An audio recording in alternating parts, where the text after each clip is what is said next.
In November of 1956, the British Prime Minister Anthony Eden received a phone call that he had not expected and did not want. On the other end of the line was the American Secretary of the Treasury, George Humphrey.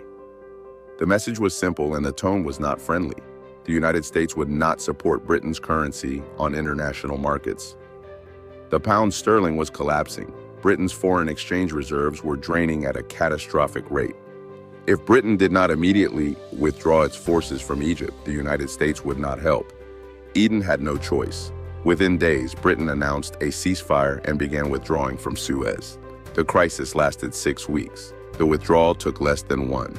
And in that withdrawal, something ended that had defined the world for over a century. The idea that Britain was a power that could act independently on the world stage, that British interests would be heard and respected, that the British Empire still counted for something in the new world that had emerged from the Second World War. It did not, and after Suez, nobody could pretend otherwise.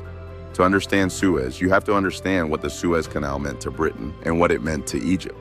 The Suez Canal opened in 1869. It connected the Mediterranean to the Red Sea, cutting the journey from Britain to India by thousands of miles. For the British Empire, it was not simply a useful shipping route. It was the jugular vein of imperial power, the artery through which troops, trade, and administration flowed between Britain and its possessions in Asia, Africa, and the Far East.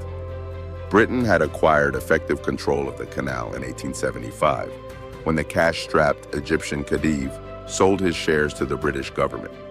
From that point on, the canal was, in practical terms, a British asset operated by the Suez Canal Company, which was majority owned by British and French shareholders, protected by British troops, and treated by British governments as an integral part of their global position. For Egyptians, this was colonialism.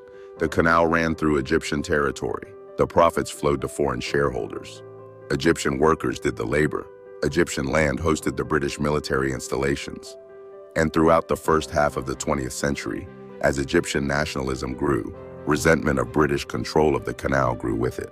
In 1952, a military coup overthrew the Egyptian monarchy. In 1954, a young colonel named Gamal Abdel Nasser emerged as Egypt's leader. He was charismatic, nationalist, and deeply committed to the idea that Egypt should control its own resources and its own destiny. Nasser wanted to build the Aswan High Dam, a massive infrastructure project that would control the flooding of the Nile, provide electricity for Egyptian industry, and transform the country's economy. He needed financing. He approached both the United States and the Soviet Union. In July 1956, the United States and Britain, alarmed by Nasser's overtures to the Soviets and his recognition of Communist China, withdrew their offer to finance the dam. Nasser's response was immediate, dramatic, and historic. On July 26, 1956, the 4th anniversary of the abdication of the Egyptian king, Nasser stood before an enormous crowd in Alexandria and announced the nationalization of the Suez Canal Company. The canal, he declared, belonged to Egypt. Its revenues would fund the Aswan Dam. The era of foreign control of Egyptian resources was over. In Britain, the reaction was fury. Prime Minister Anthony Eden, who had spent his career managing the twilight of British imperial power and was deeply sensitive to any challenge to British prestige, compared Nasser to Hitler and Mussolini. He believed with the conviction of a man who had watched appeasement fail in the 1930s that Nasser had to be stopped before he encouraged other nationalist movements across the British Empire. What followed was one of the most extraordinary episodes of Cold War diplomacy, a secret conspiracy between Britain, France, and Israel that was so poorly conceived and so catastrophically executed that it destroyed the very thing it was designed to protect. Britain and France shared an interest in reversing the nationalization. France was fighting a brutal war against Algerian nationalists and believed Nasser was supplying and inspiring them. Israel had a more immediate concern: Egyptian blockades of Israeli shipping and persistent cross-border attacks. In late October 1956, representatives of the three countries met secretly at a villa in the Paris suburb of Sèvres. The plan they devised, later known as the Protocol of Sèvres, was breathtaking in its cynicism. Israel would attack Egypt. Britain and France would then issue an ultimatum to both sides to withdraw from the Canal Zone. When Egypt inevitably refused, Britain and France would intervene militarily, ostensibly to protect the canal from the combatants, but in reality to seize it, and they hoped bring down Nasser's government. The plan was a lie from the beginning. The Israeli attack was not a genuine conflict that Britain and France were stepping in to separate. It was a trigger, scripted in advance, designed to provide a pretext for an intervention that had already been decided. Israel attacked Egypt on October 29. Britain and France issued their ultimatum on October 30th. American President Dwight Eisenhower was furious. Eisenhower had not been told about the Sèvres Protocol. He had specifically warned Eden not to use force. The intervention came in the middle of the American presidential election campaign. Eisenhower was running for re-election on a platform of peace, and it came at the same moment the Soviet Union was crushing the Hungarian uprising, allowing the Soviets to cast themselves as defenders of national sovereignty, while America's closest allies were doing exactly what the Soviets were doing in Eastern Europe. Eisenhower's reaction was not merely diplomatic disapproval. It was calculated, cold, and devastating. The United States refused to support the pound sterling on international currency markets. Britain was running a balance of payments deficit and needed American support to prevent a currency crisis. Without it, the pound was collapsing. Britain's foreign exchange reserves, which had stood at around $2 billion at the start of the crisis, were draining at a rate that threatened the entire British economy. The International Monetary Fund had resources that could help, but the United States controlled enough votes in the IMF to block any assistance. Eisenhower made clear that American support for Britain's currency and American support for British borrowing from the IMF were conditional on an immediate ceasefire and withdrawal. Then came the phone call. Treasury Secretary George Humphrey's call to Eden was the moment the calculation became undeniable. The numbers were not ambiguous. Britain could not sustain the operation without American financial support. American financial support was not coming until Britain withdrew. The choice was between withdrawing and financial catastrophe.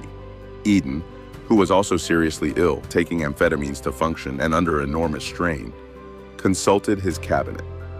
Chancellor of the Exchequer, Harold Macmillan, who had been one of the strongest advocates for the intervention, now told his colleagues that the financial position was untenable. Britain had to withdraw. On November 6th, just one day after British and French paratroopers had landed at Port Said, Eden announced a ceasefire. The military operation had barely begun. The forces were withdrawing, having achieved nothing except the destruction of Britain's international credibility. The humiliation was total. Britain had conspired secretly with France and Israel to launch a war based on a manufactured pretext, been exposed, failed to achieve its objectives, and been forced to back down by its closest ally under threat of economic ruin. The pretense of Anglo-American partnership, the idea that Britain's relationship with America gave it a special position in world affairs, was revealed as entirely conditional on Britain doing what America wanted. Eden resigned in January 1957, destroyed by the crisis he had created. Harold Macmillan, who had argued most forcefully for the intervention and then most urgently for the withdrawal, succeeded him, a transition that many, at the time, found darkly comic. France drew a different lesson from Suez. Humiliated alongside Britain, the French concluded that the solution was independence from America, not subservience to it. Under de Gaulle, France developed its own independent nuclear deterrent, withdrew from NATO's integrated military command, and pursued a foreign policy explicitly designed to be free of American direction. Suez helped create the independent, assertive European France that still exists today. Britain drew the opposite lesson. The conclusion that British governments drew from Suez was not independence but closer alignment, that Britain's power in the world depended on its relationship with America, and that maintaining that relationship required never again acting in a way that put Britain on the wrong side of Washington. The special relationship that British politicians invoke to this day is, in part, a response to Suez, a recognition that Britain must stay close to America, because acting without American approval leads to the fate of November 1956. Egypt kept the canal. Nasser emerged from the crisis more powerful than when it began. A humiliating defeat for British forces had become, through American intervention, a political victory for Egyptian nationalism. The canal has been operated by Egypt ever since. The phone call that George Humphrey, made to Anthony Eden in November 1956, lasted by most accounts only a few minutes. It said, in essence, the money runs out if you do not stop. Eden stopped. And in stopping, Britain acknowledged something that had been true for years, but that nobody had yet been forced to state plainly. That British power, British imperial ambition, and British independence of action in the world were all dependent on American permission. Not partnership, permission. The British Empire did not end in 1956. The last colonies were handed back over the following decades. But Suez was the moment the reality became undeniable. The moment the accounts were called in. The moment a phone call from Washington told London that the era of acting as though Britain was still the power it had been in 1900 was over. Some endings are dramatic, walls falling, treaties signed, armies defeated. Some are a phone call, a currency collapse, and a ceasefire announced by a sick man in a cabinet room in London who had run out of options. The British Empire ended not with a bang, but with a Treasury Secretary saying, "No,